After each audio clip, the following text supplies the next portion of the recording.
Hello everyone. बाल राम कथा की क्लास 6 की एनसीईआरटी बुक है, उसका अध्याय नंबर 2 है जंगल और जनकपुर।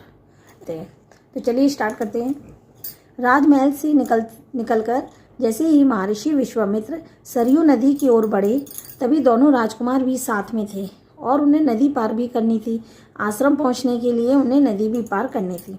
विश्वामित्र ने अयोध्या के निकट नदी पार नहीं की, बल्कि दूर तक सरयू के किनारे किनारे चलते गए। कहाँ तक? दक्षिणी तट पर, उसी तट पर जिस तट पर क्या थी? अयोध्या नगरी थी। वे चलते रहे। नदी के घुमाव के साथ साथ राजमहल पीछे छूट गया। इसकी के साथ उसकी आखिरी बस्ती भी निकल गई। चलते चलते बहुत से तीखा मोड़ आया, जहाँ पर कुछ भी सब कुछ दृष्टि से ओझल हो गया था। राम और लक्ष्मण ने एक बार भी बार पीछे मुड़कर नहीं देखा। उनकी नज़र सिर्फ सामने ही थी, महर्षि विश्वामित्र के सधे कदमों की ओर। सूरज की चमक धीमी पड़ने लगी और शाम होने लगी। राजकुमारों के चेहरे पर थकान का कोई भी निशान नहीं था। उत्साह से भरे हुए थे। वे दिन भर पैदल चले थे, तब भी और चलने के लिए तैयार थे। महर्षि अचानक रुके। उन्होंने आसमान की ओर देखा। चिड़ियों के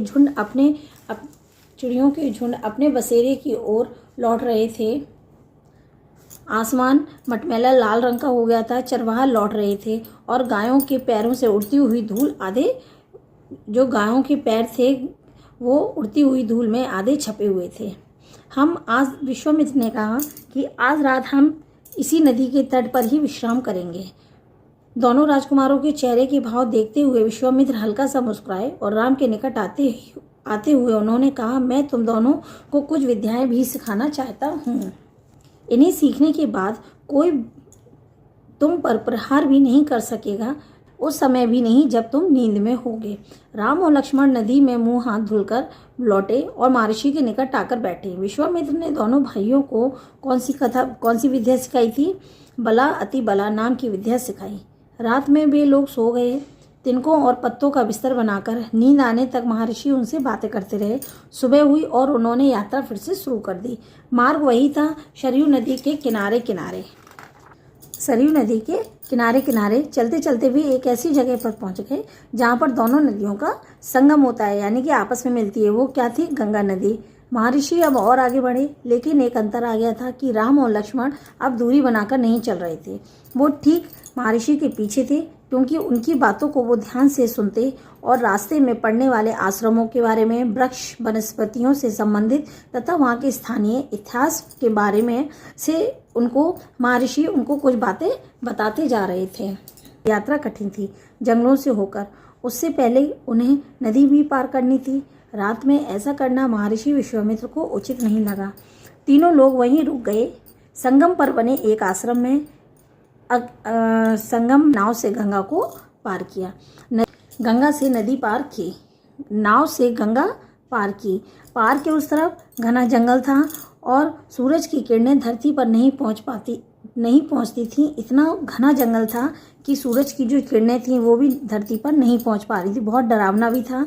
हर ओर से झींगरों और जानवरों की दहाड़ने की आवाज़ें आ रही थीं। कहा, ये जानवर और वनस्पतियां जंगल की शोभा हैं, इनसे कोई डर नहीं है। असली खतरा है राक्षसी ताड़का से, जो कि तुम्हें यह खतरा हमेशा के लिए मिटा देना है। डर से कोई भी इस वन में नहीं आता है और उसी के नाम पर इसका ताड़का वन नाम रख दिया गया है। राम ने महर्षि की आज्ञा मान ली और धनुष पर प्रत्यंचा चढ़ाई और उसे एक बार खींचकर छोड़ा। इतना ताड़का को क्रोधित करने के लिए बहुत था। वह ताड़का क्रोध में बिलबिलाई और वह गरजती हुई राम की ओर दौड़ी। दो बालकों को देखकर उसका क्रोध और भड़क उठा। जंगल में जैसे तूफान आ गया है।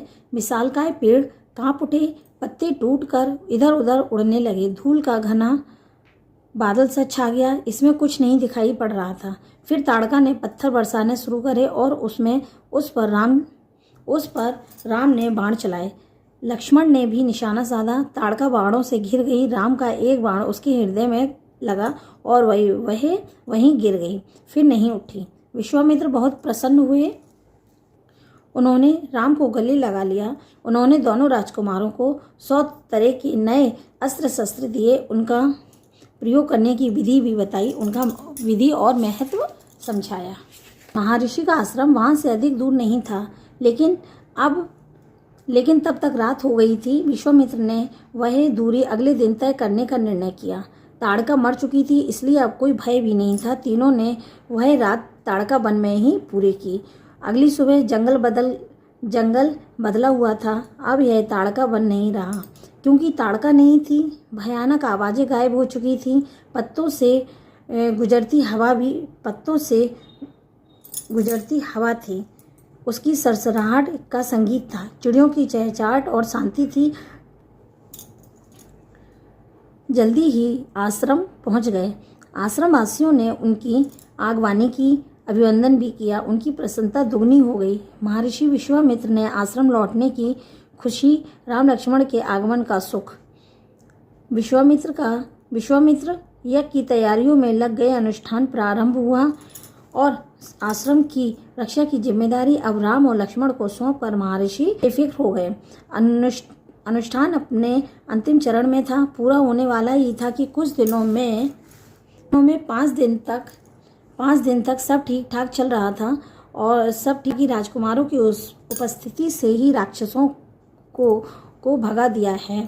राम और लक्ष्मण ने यज्ञ पूरा होने तक न सोने का निर्णय किया और वे लगातार जागते रहे, चौकस रहे। कमर में तलवार और पीठ पर तुरीन, हाथ में धनुष तैयार रहा।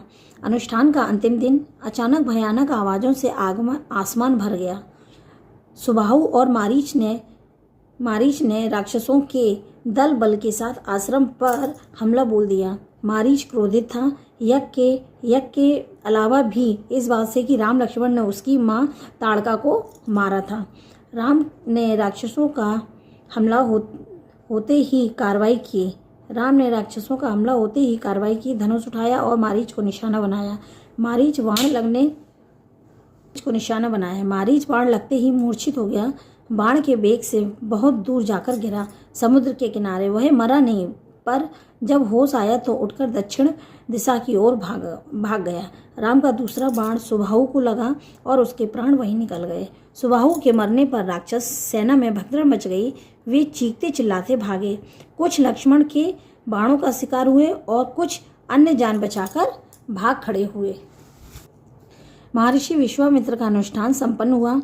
राम ने महर्षि को प्रणाम करते हुए पूछा, अब हमारे लिए क्या आज्ञा है मुनिवर?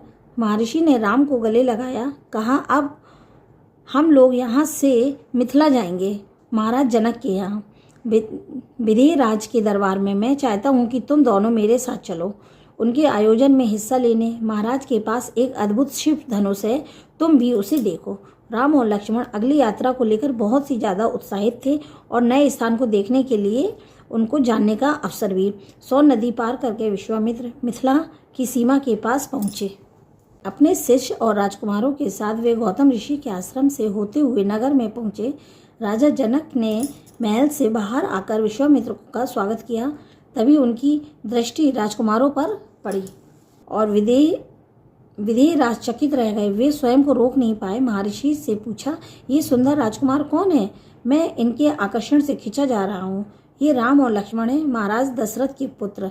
मैं इन्हें अपने साथ लेकर आया हूँ अद्भुत धनुष दिखाने। विदेह राज ने महर्षि, उनके शिष्यों और राजकुमारों को ठहरने की व्यवस्था की एक सुंदर बगीचे में। अगले दिन सभी आमंत्रित लोग, ऋषि मुनि, राजकुमार यज्ञशाला में उपस्थित हुए। वहां महर्षि ने फिर धनुष का उल्लेख किया। महाराज जनक ने अपने अनुचरों को आज्ञा दी कि शिव धनुष को यज्ञशाला में लाया जाए। शिव धनुष सचमुच विशाल था, लोहे की पेटी में रखा हुआ था। पेटी में पहिए लगे हुए थे, 8 पहिए। उसे उठाना लगभग असंभव था। पहियों के सहारे खिसकाकर उसे एक स्थान से दूसरे स्थान पर ले जाया जाता था।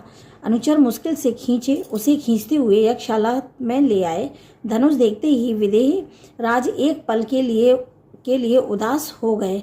उन्होंने कहा, मुनिवर, मैंने प्रतिज्ञा की है कि अपनी पुत्री सीता के विवाह के लिए संबंध में जो यह धनुष उठाकर उस पर प्रत्यंचा चढ़ा देगा, उसी के साथ अपनी सीता का विवाह करूंगा।